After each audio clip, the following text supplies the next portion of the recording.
Kathleen. Hi, everybody. Thanks for coming tonight. I know we're all kind of locked down again, so just know we're determined to keep Zooming as long as it takes before we can get back together. But I'm thrilled that we have a special guest coming all the way from New York City, specifically the Bronx. And Herbert, I failed to ask you how you pronounce your last name. I asked you what you prefer for your first name, but is it Norat? It's Herbert Norat. Norat, okay. Herbert Norat, and I did not know that this was just a stroke of luck. I did not know that there is a brand new Theodore Roosevelt Presidential Library being built this year in North Dakota. And I found Herbert through their website, and which I highly recommend to you. It's not only an informative website, it just has so much personality to it. It was just a pleasure to read. And the team just looks just very capable and enthusiastic there. And so I think when we'll talk about this, he's got a presentation to share with us about groundbreaking and the timeline of it all. But so he does research and development for the Theodore Roosevelt Presidential Library Foundation. He was a writer, contributing writer for Pulso, Bronx Narratives, and the New York Public Library. So he is a great fan of public libraries, and I think that's probably why he agreed to visit with us tonight. So he lives with his fiance in the Bronx again, and with his daughter. And congratulations on your upcoming marriage, Herbert. And welcome to Lawrence, Kansas via Zoom. We're thrilled to have you. Well, thank you, Kathy and Kathleen, for having me tonight. It's such a pleasure to be here and to be amongst folks who enjoy librarianship. And I thank you for the work that you're doing, because it's so important to provide people with these inclusive, accessible, and equitable spaces that I personally believe only public libraries can offer. And I know that a presidential library is a bit different from a public library, but there's a certain kinship in the librarianship spirit that exists. And I know that my work, and certainly a lot of my colleagues, we want to make sure that those values of librarianship live in the TR Presidential Library when it's built as well. So thank you. So what I want to do, I want to press forward and delve right into this presentation with all of you. So I'm going to share my screen. So let's go ahead and bring this up.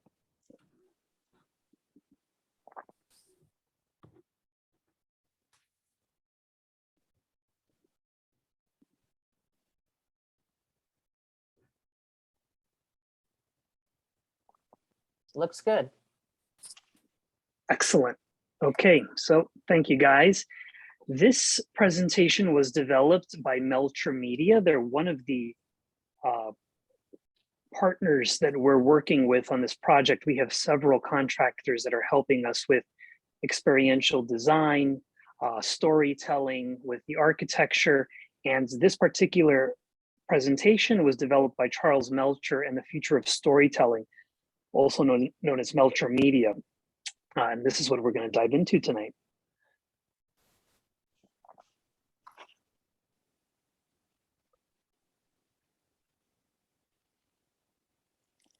So the library is focused on the man, Theodore Roosevelt, the president, and we're focused on a legacy from yesterday to create a new tomorrow. And so many of the issues that TR tackled during his time as president, during his time as governor of New York, they're now resurfacing. You have folks interested and focused on climate, preservation, conservation. You have different corporate interests and the rise of mega corporations. There are so many things that happened during TR's lifetime that are now resurfaced and forcing us to think about these things. You know, TR was focused on trying to preserve as much parkland as possible. He was focused on trying to create a square deal for every American, so that not only large corporate interests would be in charge of all the world's resources and access to financial institutions and monies. He wanted a square deal for everyone. So TR really serves as someone who we believe his legacy can definitely shape our futures and what we do moving forward. So he's definitely, his work, his beliefs are the guiding light and North Star for this project.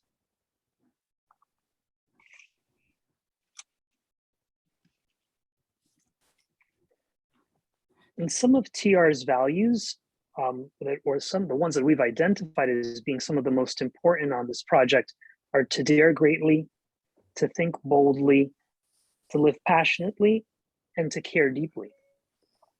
And daring greatly, TR was a New Yorker who ventured out west to Medora to try his hand in ranching, leaving behind the trappings of wealth. And he really wanted to live the strenuous life and to seek out adventure. And he was a huge proponent of getting out and getting action, not being idle. He was the first president to travel abroad on official business in Panama while constructing the canal. He was the first president underwater in a submarine. In fact, he was underwater for 3 hours in 1905, right off his home in Oyster Bay, Long Island, New York. And he was the first president to fly in a plane in Missouri in 1910. So he wasn't afraid to dare greatly. He was a true man of action. At the time of his death in 1919, during his autopsy, the doctor found him with a shattered ankle, the remnants of a bullet from an assassination attempt on his life in his chest. He couldn't see out of one eye, but he always dared greatly and sought out action. From a young age, he suffered from debilitating asthma, and his father would always tell him, you need to strengthen your body, you need to steel yourself, get in shape, get your lungs into shape. And from a young early age, TR started his exercises, and he was an advocate for at least 2 hours of physical exercise a day. Even when he was in political office and in the White House, he would often find time to get into his exercises and work out. He was brains and brawn. He was always intrigued by the natural sciences. When he was a young boy, he would walk by some of the fish markets downtown in Manhattan in New York City. And one time he was intrigued by a seal that he saw that was for sale on some slab. And what he did was he started the Roosevelt Museum of Natural History in his home. And this is on 20th Street in Manhattan. And what he did was he studied animals and insects. He practiced taxidermy. And eventually this little museum that this young boy, TR, and his cousins created was getting a little bit out of control, to the point where one of the staff members, he was from a wealthy family, they threatened to leave the employ. In Edmund Morris's Rise of Theodore Roosevelt, he writes how one of the staff members said, how can I do the laundry with a snapping turtle tied to the legs of the sink? And there were so many different things going on within this little museum, this little world that TR created because of his interest in the sciences. He was a voracious reader and writer. He wrote 35 books, and most of his wealth was accumulated and gained through his work writing and through his book sales. And it's estimated that he wrote 150,000 letters. So that puts him as the most well-read, the most published author that's ever held the presidency. Certainly no one has written 35 books that's held the presidency. Living passionately, I mentioned that he exercised for 2 hours a day, and he implored people to get action. He wasn't afraid to try out new technologies. He's one of the most photographed presidents of his era around the turn of the century. He always wanted to try new technologies. He corresponded with Thomas Edison. He had a telephone at his home in Oyster Bay. He was the first president to send the transatlantic cable for official business. So he was a real man of firsts. He was the first president to win the Nobel Peace Prize for leading peace negotiations in the 1906 Russo-Japanese War. So we believe that these values really embody what TR stood for. And we hope that when folks visit the TR Presidential Library in 2025 and 2026, that these are some of the things that they walk away with. And we hope that these experiences really embolden that. So here's a quick look at our timeline. We've done the work of hiring our project partners. As I mentioned, Charlie Melcher's Future of Storytelling and Melcher Media, who helped put together this mother of all decks, as we like to call it, this presentation and its variations, different items that we create that are helping us with doing the storytelling. Local projects has been brought on to help on our experiential design. And Snøhetta, a Norwegian firm with offices around the world, including here in New York City, won our architectural competition after we issued an RFQ. And then something that we're really proud of, in a bipartisan effort, we passed the 2020 Land Conveyance Act through Congress, and it's allowing the TRPL, the Presidential Library, to purchase land from the US Forest Service in order to build this library. And the US Forest Service was actually, TR's credited with developing and founding the Forest Service. So I think that's a pretty interesting point. Just a bit before, or as we started up 2021, we hit the $150 million mark that we've raised to develop and build this library. And what that did, once $100 million was raised, was we unlocked a $50 million endowment from the state of North Dakota.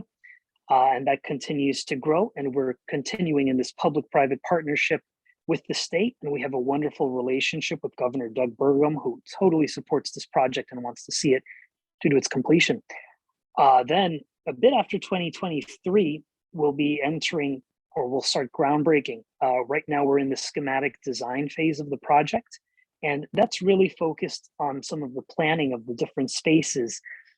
Where are the bathrooms going to be? Where are the closets going to be? How is the AV going to work? If we host a presidential debate, what do folks need when they reach the site? What are some of the no-nos that cannot be in place if a team from CNN or Fox comes in to help with the debate? So all of that specific work is being done right now during schematic design. And then we'll start with design, with additional design processes come April, then groundbreaking in 2023. We'll have a soft opening in 2025. And just a bit before 2025, we'll be working on hard hat tours. So hopefully benefactors, different prospects can come and visit Medora. They can come to the Badlands in North Dakota and actually see what we have in the works. Then 2026, that's when we've got our grand opening plan, and hopefully all of you will come and visit us. We would love to. Excellent. We are going to be partnering with America 250. So in 2026, we'll be celebrating the 250th year of America's independence. And we thought, what better way to celebrate the library and TR and the opening than to partner with this great organization?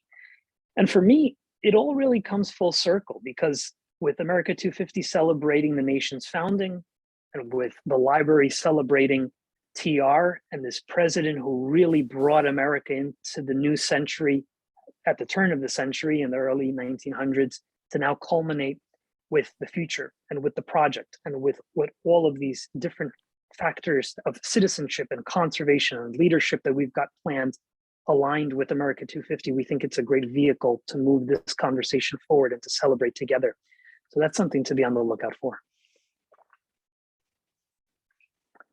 So as I mentioned before, we have a bunch of different project partners and contractors working with us.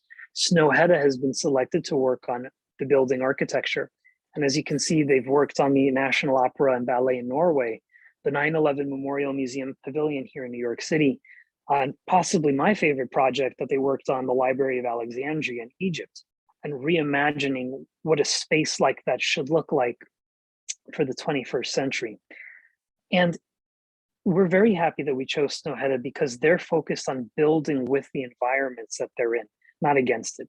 So as some of you know, the Badlands of North Dakota with its buttes and canyons and its beautiful topography and landscape, it would be almost sinful to create against the national park and the Badlands. We're building with it. So the aesthetic of the building, the way that the loops, you'll see some other renderings and designs in this presentation, the way everything's been built, it's built to be a location, a library, a center for convening and for the interpenetration of thought with the library at the forefront of everyone's mind. So no matter where you are in the building, you'll be able to see the Badlands throughout your journey into or throughout the exhibition space. And I'll also mention that the TRPL will be the first presidential library to be built alongside a national park. And the national park will be the first national park that's going to be built with a presidential library alongside. So here's a rendering of what the building will look like. And you'll see, or if you really sort of focus in on the building center, you can see some renderings of folks traversing that rooftop. We're working with Snøhetta to make sure that our wind studies are accurately done, to make sure that once folks arrive, they'll be able to comfortably not only walk around the park, but also traverse that rooftop and then enter the different buildings whenever they like to. And as you can see here all around you, what you'll be seeing are buttes and canyons and the majesty of Medora. Okay, so here's a slide representation of the library campus. So around this sort of kidney-shaped campus space, you'll see different items listed here: picnic areas, pavilions, or parking lots. Right by 8 and 7, that's where the library buildings are going to be situated. And all around that, you can see the TRPL site boundary. There are all canyons and buttes surrounding this space. In walking distance, we have a fondue restaurant that folks will be able to helpfully walk right over to. It's in close walking distance. We also have in walking distance the Medora Musical, which is this great amphitheater that hosts annual events. Country Western singers like to visit and put on shows there.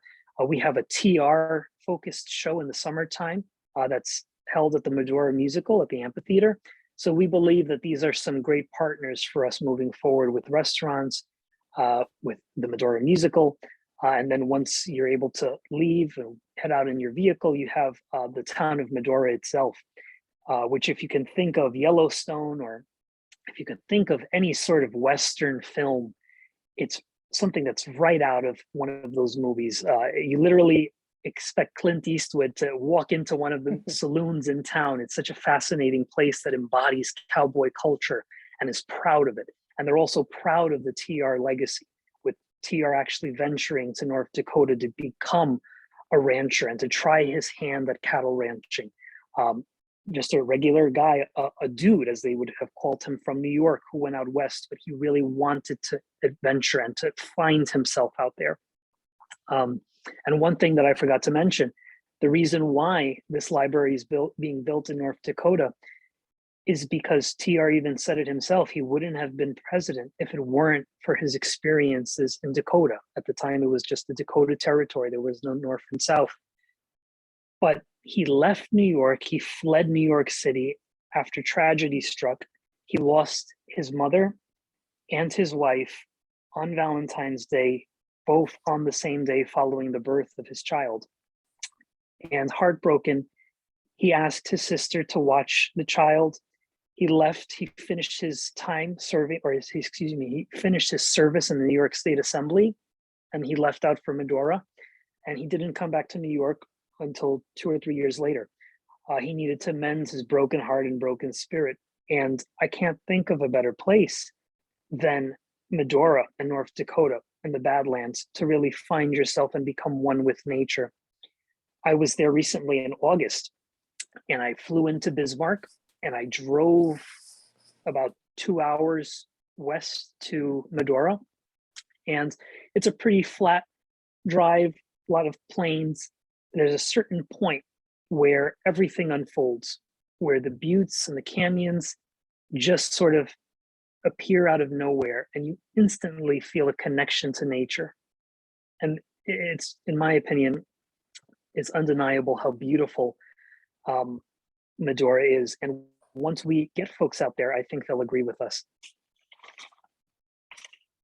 So now we're taking a look at the main library building. So we're sort of going to have one structure broken down into 2 separate sort of pavilion areas, where we'll have administrative offices, We'll have some of the pre-function spaces. We'll have an executive conference room, some classes, perhaps concession stands. We're still working on finalizing all of these things. These are some of the initial renderings that we've put out, that we've released. But over on the left-hand side, you can see that we'll have a temporary rotating exhibition. We'll work with different scholars and artists to make sure that these are top-notch world-class exhibitions that come to North Dakota, and then our permanent exhibition that we're installing. But it's all going to culminate at the sort of top left there, at that healing moment. So the same way that TR had to venture towards the West to find a renewed sense of himself after losing his mother and his wife, we want our visitors to go on this journey with TR through the exhibition space to then reach the healing moment that opens out with views of the Badlands while you're in the library space, so you can fully understand the metamorphosis, the catharsis the TR went through coming to Medora. We want you to experience that. So that's going to be one of the main points, the culmination of that travel through the exhibition space.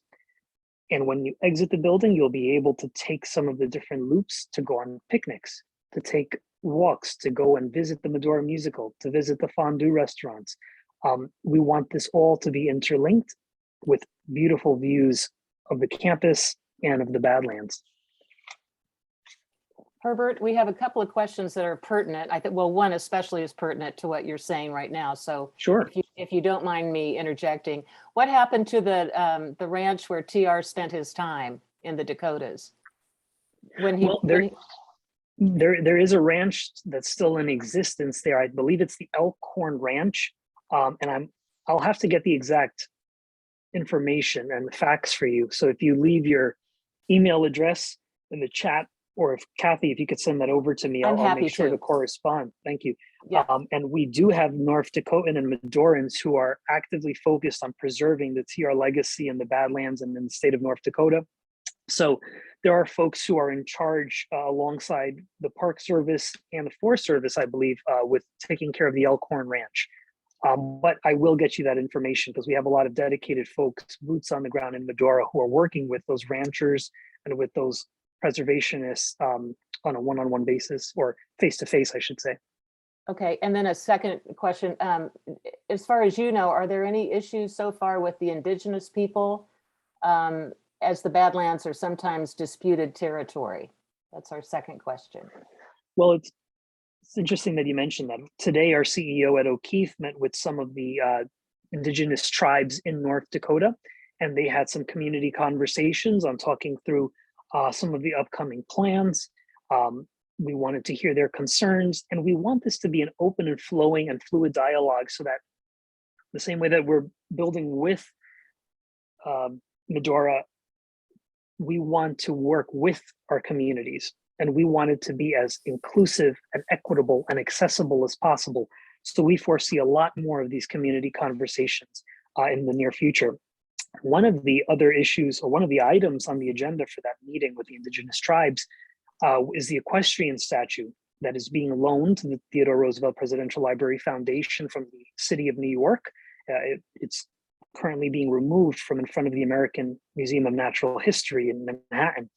And museums have to make hard choices, and we believe that this loan to the TRPLF will be a good way for us to understand more about TR the man, what was happening in his lifetime, really contextualizing things and having clear and open community conversations.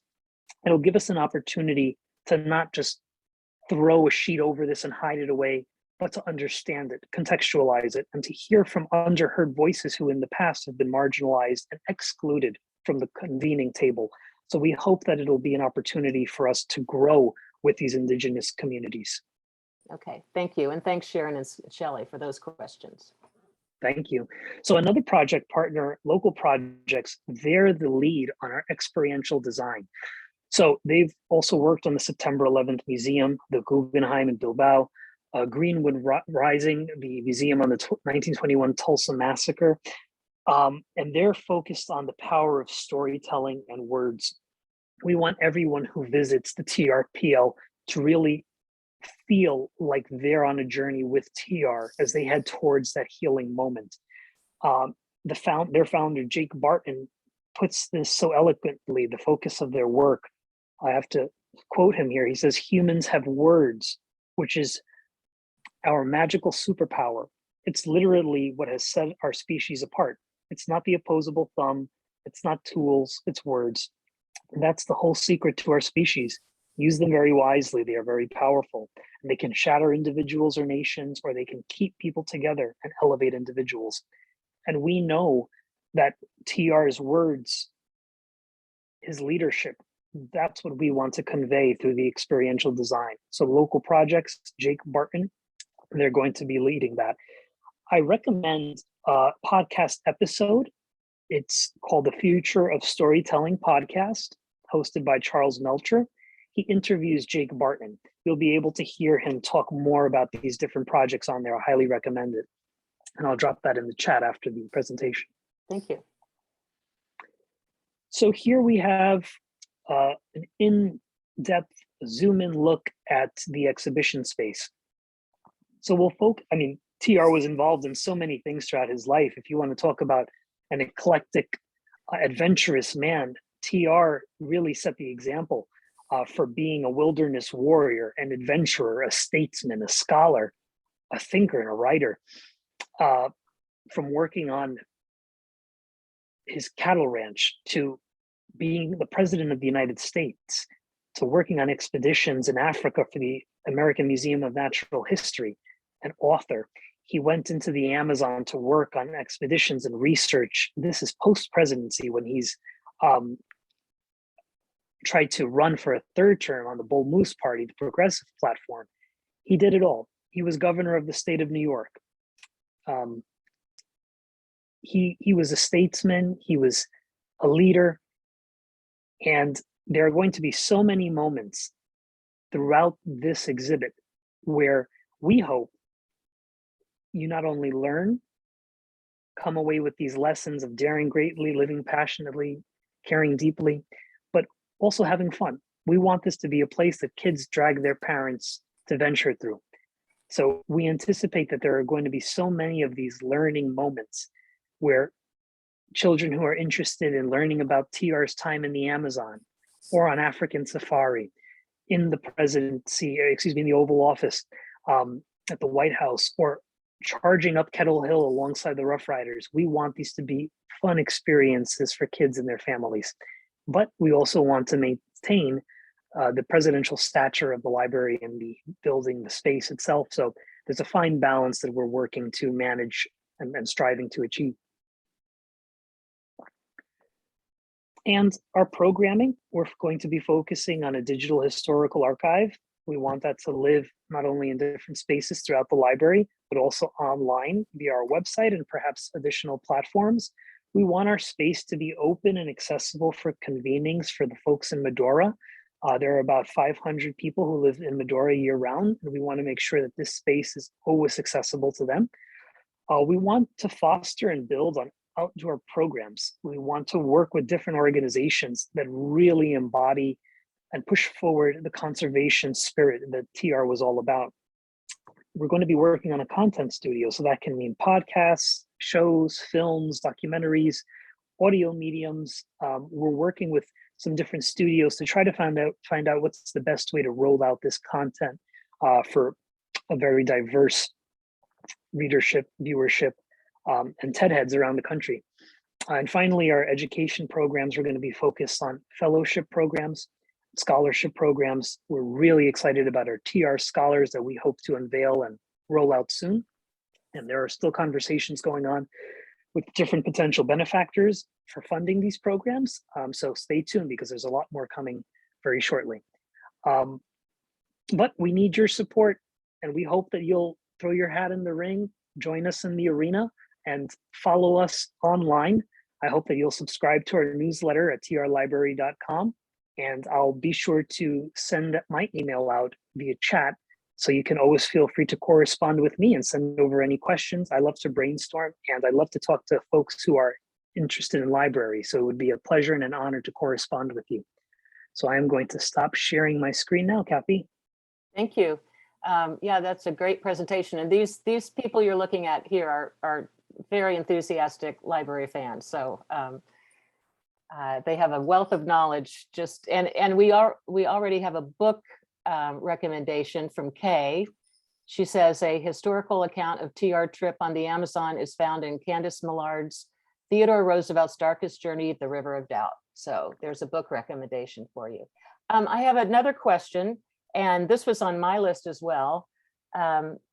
Kathleen found out somehow that some of the reenactors in the movie, and we will talk about desserts, by the way, people, do not fret.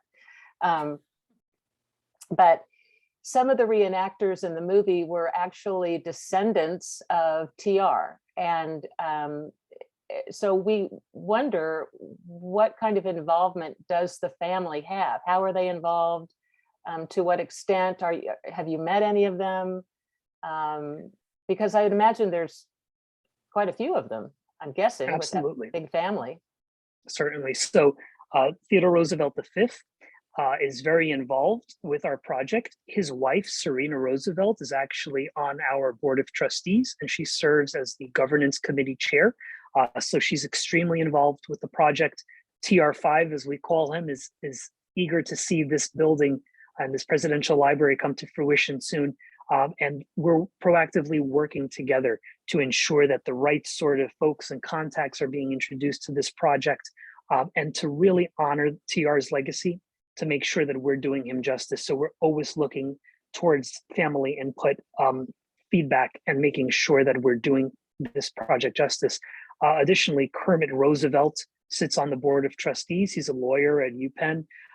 So he's also giving us not only his legal insight, as he's on our governance committee, but he's also ensuring that we're staying true to TR's values, and to what TR would have wanted this space to perhaps look like. Yeah. Chris Ellis has a question about the weather. How will the severe North Dakota weather influence what goes on there? Good question. Absolutely. And North Dakota's winters are absolutely brutal. I was speaking to a colleague of mine who mentioned that they were at -40 degrees in the last few days, and she was overjoyed when they were at 0 degrees. So I'm from New York, and 30 degrees is bone chilling to me.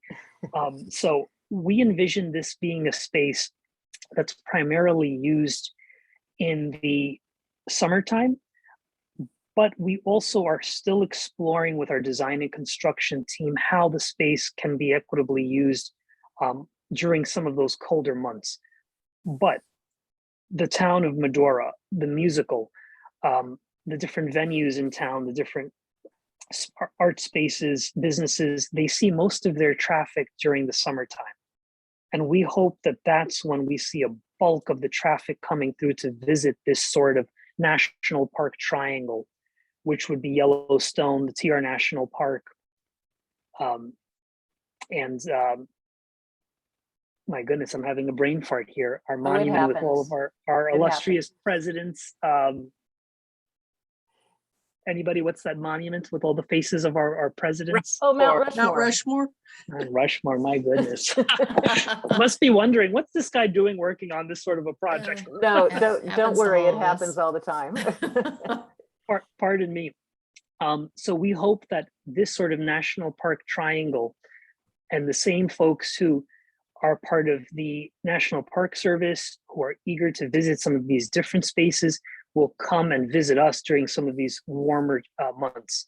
So it's a great question. And what I'll do is I'll follow up with our design and construction team, and we'll get back to you with some information on that. Oh, cool. Yeah, because it looks like a very, it's streamline, or what's the word? Now I'm doing it, Herbert, thanks. Wind resistant, or some, it's almost a earth contact building, right? I mean, it looks like, from what I can see behind you, it would be built for wind, at least very high, cold, blizzardly winds. So certainly they're taking that into account. And we're also really focused on trying to limit our carbon footprint. We really want to ensure that we can align with the living building challenge. And there are other people on the team that can speak much more eloquently and elaborate more deeply on that. But essentially, we want to be as we want to reduce the footprint, and we want to make sure that there's as little waste in the building as possible. So we're really trying to be as conservation friendly and focused in making the structure come to fruition. So what I'll also do is I'll be sure to get some information for you guys on the Living Building Challenge, because it's really fascinating. And Governor Burgum has also mentioned that he wants North Dakota to be the first carbon neutral state. So there is a focus on that. So if we can align with that sort of a mission, that would be wonderful. Great. Well, I want to, because we do want to talk about the film, and I want anyone who wants to weigh in to be able to. We will take a short break to talk desserts, because after all, this is dessert in a movie. And I know that one person at least has made teddy bear cookies, and that person you might have guessed was Jack Altman. We just kind of talk about what we're having for dessert. It usually happens at the beginning, but oh, there you go. Okay, so Jack made that's teddy all bear that's cookies. left of mine. I have not beheaded him yet. I'm hanging on to him. Anyone else make a dessert they'd like to show? Mary. Yes.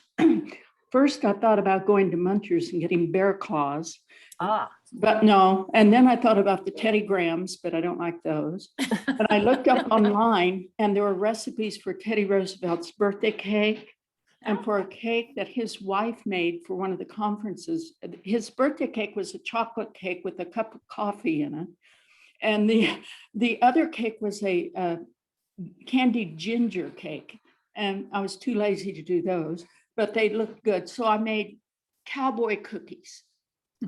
Very nice. Very nice. That's my research. You know, the coffee cake, the coffee and the chocolate cake makes all kinds of sense, because every time I saw footage of him, I thought that man is caffeinated. Yeah. He is overly caffeinated. Anybody else? Okay, well, we that's sort of obligatory. We have to do our desserts, but so in the absence of questions currently, does anyone want to open up your mic and unmute yourself and tell us what you thought of the film? I learned so much, I had to write it all down. I had no idea so much happened to one man, or one man made so much happen. Shelley?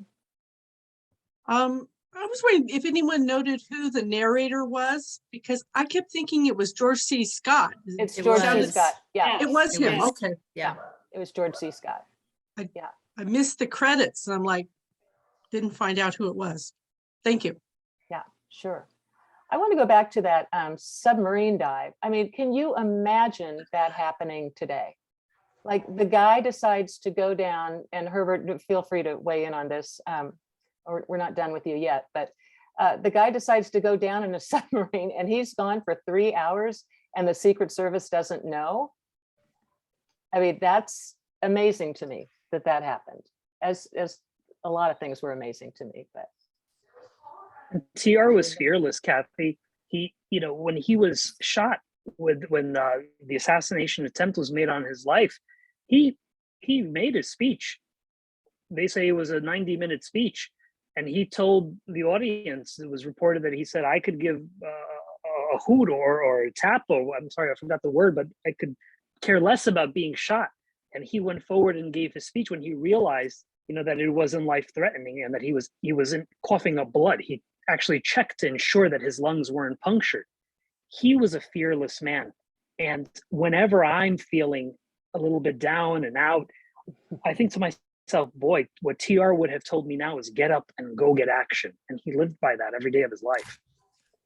he has a lot of great quotes, and walk softly, carry a big stick. Those are the ones we know. On your website, though, you say he's also responsible, or it's attributed to him, good to the last drop, which was, as baby boomers know, the Maxwell House, slogan.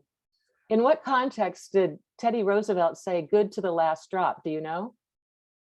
I'm not 100% certain. There are so many TR-isms. That's a great one. But Uh-huh. we are working with Dickinson State University to ensure that all of TR's papers and a lot of the research that's been compiled on him can be digitized and widely distributed for folks via computer. If you access it, you'll be able to go on their website. You'll be able to access some of his papers, his letters. You'll be able to also follow these quotes and exactly find out if they're attributable and to what. So give Dickinson State University a check, because the TR Center has done a lot of fascinating work on his life. Okay. Chris, did you have something to say? You unmuted yourself. Seeing the movie, which I really enjoyed, I learned a lot, obviously, which I didn't know before, especially having come from Britain. But he's a very eclectic person. But my medical background, all I could think of with he must have had ADD, ADHD. A lot of people nodding. Wow, look at this, a chorus of nodding heads. Yeah, he was amazing, that's for sure. Going along with that, I would ask Herbert, do you know whether there was a depressive side to his personality? Because they often go together. You know, I'm not exactly certain if scholars have written about that or discovered anything that would speak to that. But I do recommend, if you'd like to dive into TR and some works, I know that our CEO, Ed O'Keefe, would definitely recommend going into the trilogy by Edmund Morris, The Rise of Theodore Roosevelt, Theodore Rex, and Colonel Roosevelt. I think that those are some pretty good starting points. So perhaps taking a dive into those books might be a fun place to look for some information on that. So Herbert, oh, Shelley, go ahead. You mentioned that he was autopsied. They didn't really make it clear what he died from in his sleep. It wasn't known afterwards. Curious. I thought that I had read somewhere that it was in his sleep and that it was from a heart attack. I'll have to double check on that. Has anybody read or heard differently? The film said it was a lung embolism. Well, I thought the movie said it was a blood clot in his lung. Right. Thank you. He sounded like a very, there's a lot of ambiguity.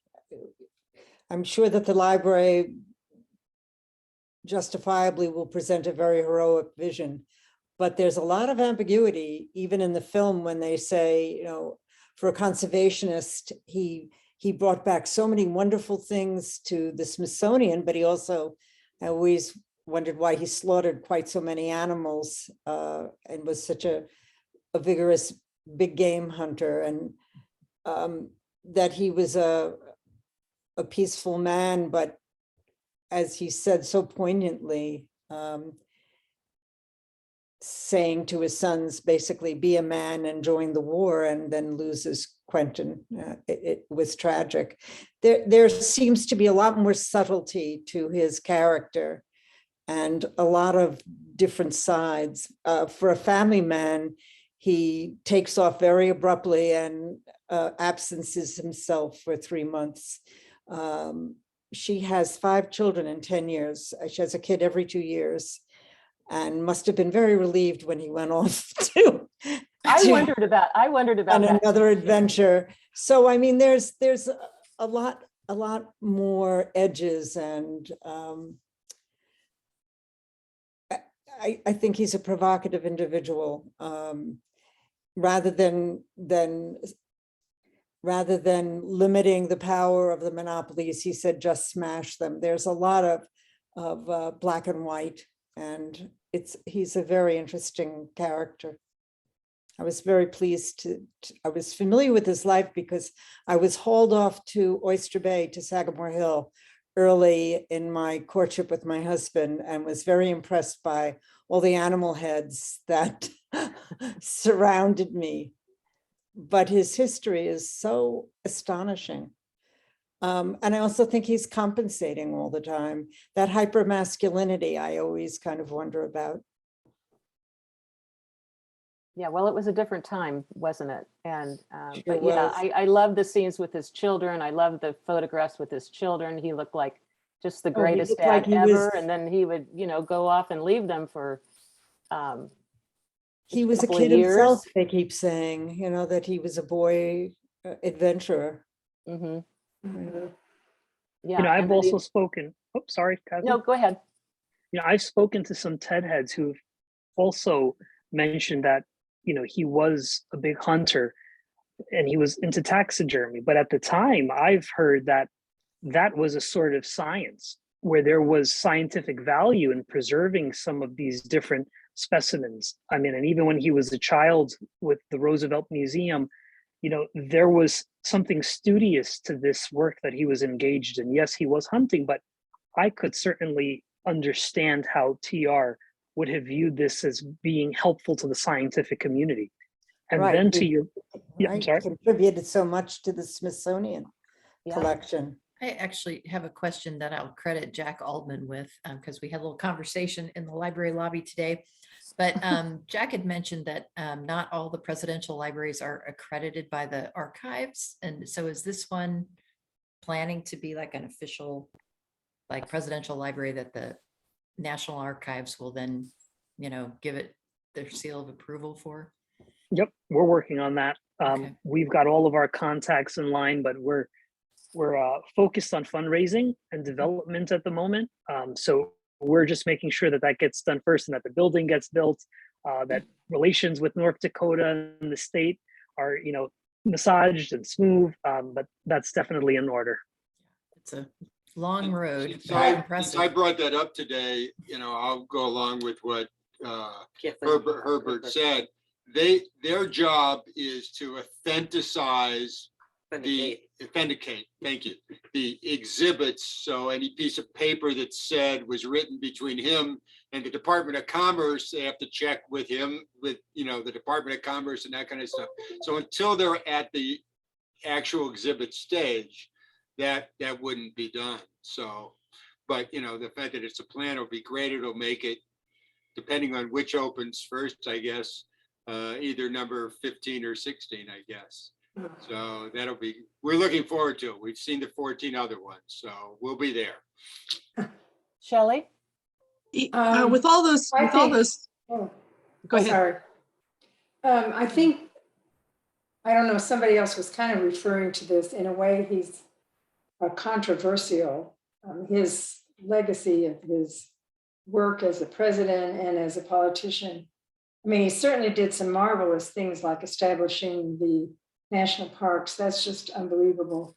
And some of the other things he did as a president. But I think there's other things he did that in a way are representative of his times. But, we've talked briefly about the Native Americans, and his attitude towards Indians was pretty much,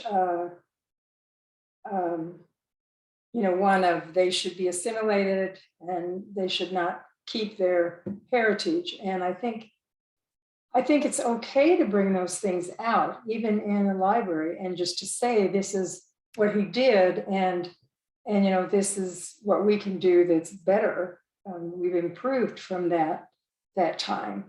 I don't think it needs to be glossed over that he had some, and his controversial attitudes, and especially when he was running again for president and he lost to Woodrow Wilson. I mean, he went kind of on the edge during that time. So I think it's okay to do that with a person who has contributed a lot, to show that they also have sort of some things that were, controversial.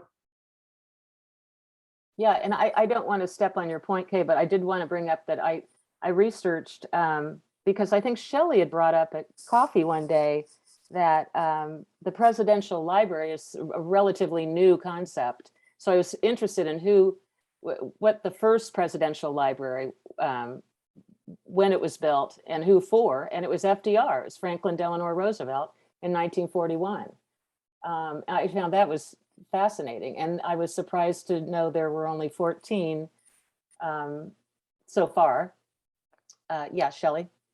And I was, to that end, I was wondering, with all those 35 books and thousands of letters, he must have a lot of papers, and I'm wondering where those are at this point, because they're obviously not in a presidential library. Herbert? Scattered across the country, Harvard, Columbia, different presidential sites, Oyster Bay, New York City, downtown, the American Museum of Natural History, Dickinson State University. So many different organizations and associations cropped up following TR's death, and people really wanted to sort of cling to TR and make him the sort of figurehead for their movement, whether it was the Progressive Party and that platform in the 1920s and onward, and then after that, using the TR image in the 50s and 60s, and Teddy and the teddy bear, and this figure of Americana inspired by the Colonel who rode up Kettle Hill, and who was an adventurer, speak softly and carry a big stick. There were so many different groups and associations that formed and wanted TR to be at the head of their work and their parties and their groups, I should say. Well, and and they possess a lot of these materials in different places. And have some of them at least agreed to part with any of those papers to go to a presidential library, or you having to fight for what you can get, or how does that work? Well, we're definitely in talks with a few organizations, but this is going to be more of a virtual digital experience space. So we're not too zealous to get too many physical things and items. That's why a partnership with like a Dickinson State University makes so much sense, because they have the space, the capacity, the scholars, and the resources to house all of these great letters and papers, and then to digitize them. And whatever we can do to support them will only make both of our institutions better and stronger. So yes, we are in talks, but we're not too eager to take too much all at once and too soon. We just physically wouldn't be able to take every sort of TR thing in that's out there. Yeah. Well, we're about 2 minutes away from time, and I want to end with some ridiculously silly questions. One is, why a fondue restaurant? You said a fondue restaurant, and I bet that's been on my mind for the last hour. So is there some sort of significance to the fondue that you would have a fondue restaurant at this museum or this library? That's what was there. So the fondue restaurant, the amphitheater, where the Medora musical is held, are two venues and businesses that were there. Our site just happens to be within walking distance of these two locations or these two businesses. But we envision them being great partners. So we're going to be working together with them. I missed the point. I missed that piece about it being already there. So that makes perfect sense. And then what are you going to do with teddy bears? Anything? I didn't get a chance to look at the whole. Is there a teddy bear gift shop? Are there teddy bear exhibits? What are you going to do? Anything at all with the little teddy bears? Well, first we've got to write up a contract to purchase that teddy bear from you. Maybe we'll replicate some of those. Oh, we can talk, my friend. I mean, yeah, no, I just wondered, just end on a stupid note, a silly note. Kathy, I've got something that I researched today, and I'd like to read it for all of you. Sure. If I may. It's from May 2nd, 1903. TR actually addressed a crowd in Abilene, Kansas. And this was during the first term of his presidency. He said, "Kansas is great today, and our country is great today, because hitherto we have been able to combine these two qualities in our citizenship, the quality of striving after decency and the quality of striving to make our force efficiently felt. In citizenship, we need strong bodies, and even more than strength of body, we need strength of mind. And most of all, we need what counts for more than body and more than mind, character. Character into which many elements enter, but three especially, the elements of honesty, of courage, and the saving grace of common sense." So 1903, TR addressed the crowd in Abilene, Kansas. And I think that, that strength of body, strength of mind speaks to what you had mentioned, Sharon, with him not being this sort of one-sided figure, that there are so many different facets to this man. And I don't want to trespass on your time here, but just to state, TR's household was divided when during the Civil War. His father was pro-Union, his mother was pro-Confederacy, and there was an overcompensation because TR's biggest regret, one of his regrets, was that his father hadn't actually fought during the war. And that might have contributed to TR sort of being a bit more gung-ho about going into war and sending his kids off. So there are so many different facets and angles to explore. And I hope that all of you will look into Edmund Morris's book on TR, The Rise of Theodore Roosevelt. You'll enjoy it. And that was much better way of ending it. Herbert, thank you. Let's all give him a big round of applause, muted as we might be. Thank you. So nice of you to join us from New York. I know it's an hour later there and you've got a million things going on, and we just really, really appreciate your time. And as far as those follow-up things you mentioned, if you would just send those things to me, I'm happy to just disperse them to the group because I have everybody's email addresses and make it easier for you. Okay. Thank you, Kathy and Kathleen, and all of you so much for inviting me into this space. I really appreciate our time together, and I hope that you'll really join us in the arena and follow our progress as we move forward. Yeah, highly recommend you go to their website. It's really well done. Okay, thank you so much. Great, thank you. And we will see everybody next month for another film discussion. We have, Not in February. no, we won't. Oh, you're right. No, we Never don't. mind. We'll Yeah. do that in March. Right. Sorry, Kathleen. That's okay.